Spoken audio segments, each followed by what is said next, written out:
Hey folks, today we're going to be talking about something I get asked about a lot, and that is how to craft set reforged items, like the one you see me wearing here. I am going to talk about how to actually make set items in general, but also how to craft a little bit more advanced versions of them, like this double T7 with sealed set here. Now this is going to be talking about the helmet specifically, how I make the helmet, but all the information in this guide will be useful for any other set reforged item that you might want to make. Anyway, if you do find this helpful, if you like these sort of things, please do consider leaving a like on the video and leaving a comment. It does help immensely. And yeah, let's jump into it.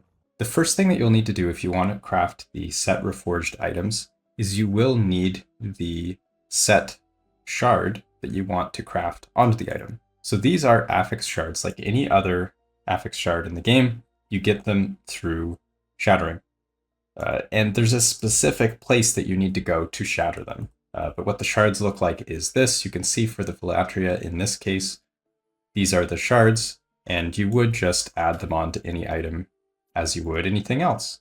And as soon as I do this, this would become a set item. But before we do that, I'll show you how to get them. So there will be timestamps in the video. If you already know this, you can just skip ahead to the next part. But for the sake of being thorough, this is what you do. If you need to do that, you go to the Great Bridge here. You can see I have a crafting timeline set up with all the crafting echoes that I might want at any moment. I do recommend doing that. But yeah, let's jump into the Great Bridge. So this echo is kind of just a long straight line. It's not super hard or anything like that. All right, so here we are approaching the end. We just have one boss fight here. It's pretty simple. Not anything crazy. Pretty easy boss.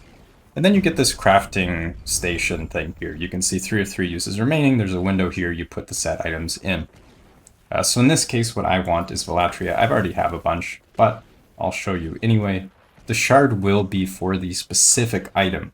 So the Velatria set has 2 pieces. For the helmet shard, the bonus from the helmet, you need to shatter the helmet. For the staff, you would need to shatter the staff, and so on. You can see all of the affixes and what they actually do in the LE Tools wiki or any other wiki, Tunk Labs, and so on. So we'll put a few of these in here. You have 3 of 3 uses. I already have a lot, so I don't actually care. We'll just shatter. And there we go. You can see I get a crazy amount of these shards. This is what you will need for crafting. Before you do get to do your crafting, you will need to do the imprinting. I will leave that part for the end, talking about the imprint specifically. We'll just talk about the crafting now. So the first thing is, if you want a T7 set for whatever reason, what you would do is you would just craft the set shard, make sure there's 4 affixes, and then you would Havoc. And in that case, you can go to T7 set, and you can even evolution it up to T8 if you want. But yeah, that would be how you get the T7. In this case, we don't actually want that. We want a seal.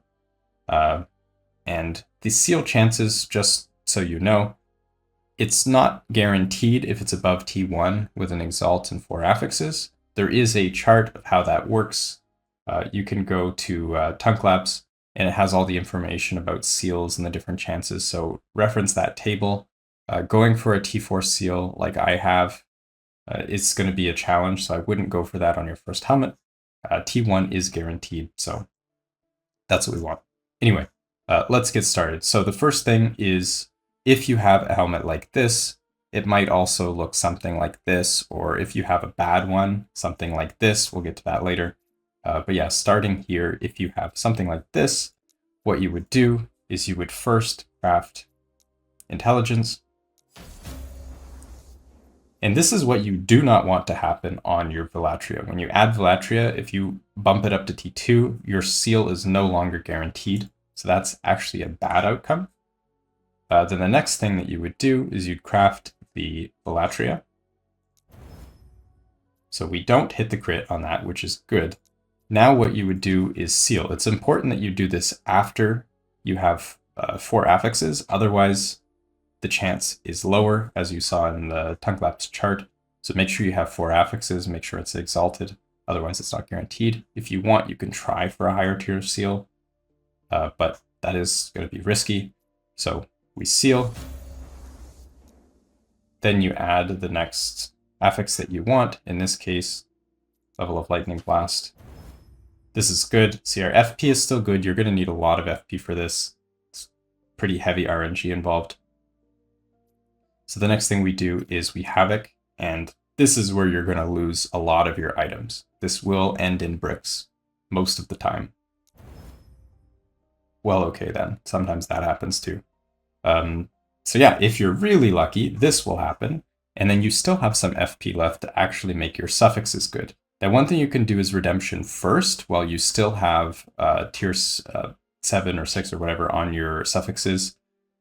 So you could do that, redemption, try and get better ones, and then Havoc onto your prefixes. But it's going to be very risky because you're most likely going to not have enough FP to complete your craft. So I do prefer to do this first unless you already have a really good helmet. Then you can try and worry about suffixes. But for now, we have a low roll prefix. I'm going to try and use a little bit of my FP to make it better. And the hope is that we get 16 int and a good base.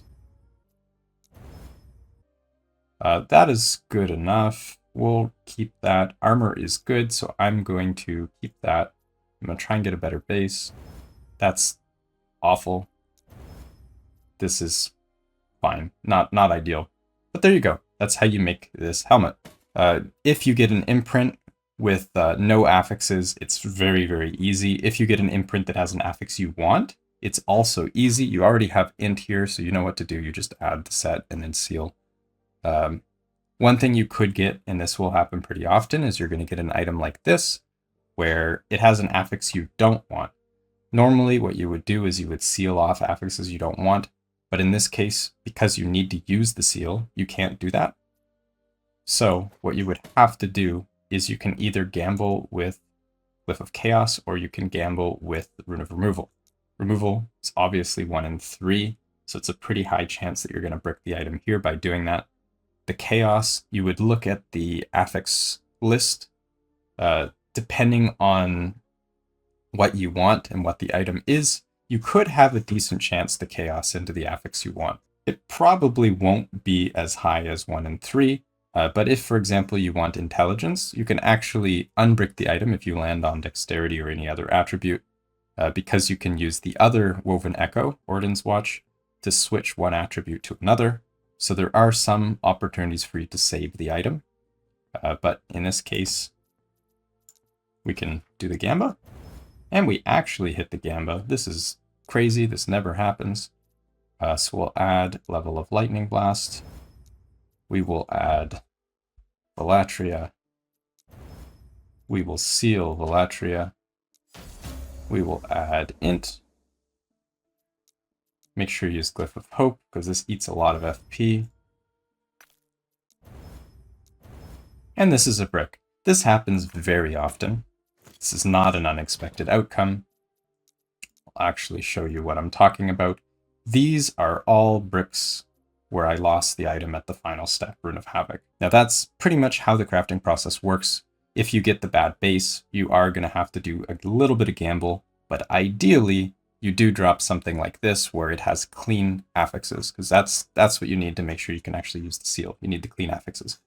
Now, this next part, I will talk about how to get items like this in the first place, so you can do your crafting, and this is going to be done with Imprint. Now, I already did a guide on imprints, how those work, what you need to do to get good imprints. Definitely check that out. I'll put it in the description. There's also a written guide if that's what you want to see. This here has all the information you want on imprints. This is very useful, but back to it. You would want a starting point that is something like this, although ideally you want more FP. You could use something like this. This has more FP, but it has an undesirable prefix. Not the best base type either. It's okay. And another thing you could do is something like this. This one doesn't have as much FP as you would want, but these are the kind of thing that you are looking for. You can incrementally improve your imprints. So what you do is you get an imprint that's decent, then you get a drop, you try and make it a little bit better, then you replace the imprint with the new one. You could do something like that. But the main reason why I wanted something like this as an imprint is because the sealed int, when you have at least 20 FP scaling up to 30 FP, you have a high chance of replacing one of the affixes on the drop that you get from the imprint with the sealed affix. So this int here, when this item drops, there's a pretty high chance that it will drop with int already on it. That's why I have quite a few of these bases that look like this. They already have int. I have a bunch more here with the wrong base. Armillus and Rogue, I don't think they can actually roll with int on them. So it does happen pretty often. You end up with int base using an imprint that looks like that. So that's why I'm doing the seal.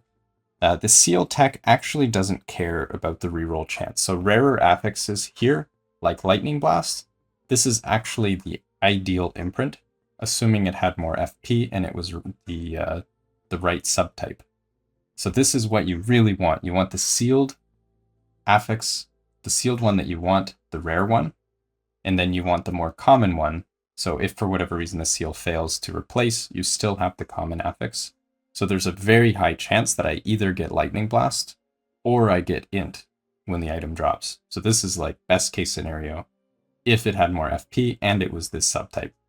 So you're going to want to try and improve the subtype, improve the FP, all that stuff over time to try and get a good imprint. That will make a big difference. Then you're just socketing in the tree, running the unclaimed troves a bunch, opening the chest, and you're going to get a bunch of these. And then there you go. There's your craft. The main thing to be mindful of for these more advanced crafts is that wherever you want the affixes to be, like if you want double T7 prefix, you need to have double T7 suffix on your imprint, because that swap that I showed you in the earlier craft, it's very hard to do if you first need to start with a Rune of Havoc. So it's much easier to be able to just craft on the affixes you want and then Havoc onto them. The same is true for if you want double T7 suffix, you would start with an imprint that has double T7 prefix. If you want one of each, you would do one T7 prefix, one T7 suffix. There's a few different ways that you could shuffle around with that, but that's the best way I've found to do it, along with using the seal tech to help you out. It does make a big difference. Anyway, that's pretty much all for the video. This will apply to any of these set reforged that you want to make. Hope this was helpful, and as always, I will catch you guys in the next one. Peace.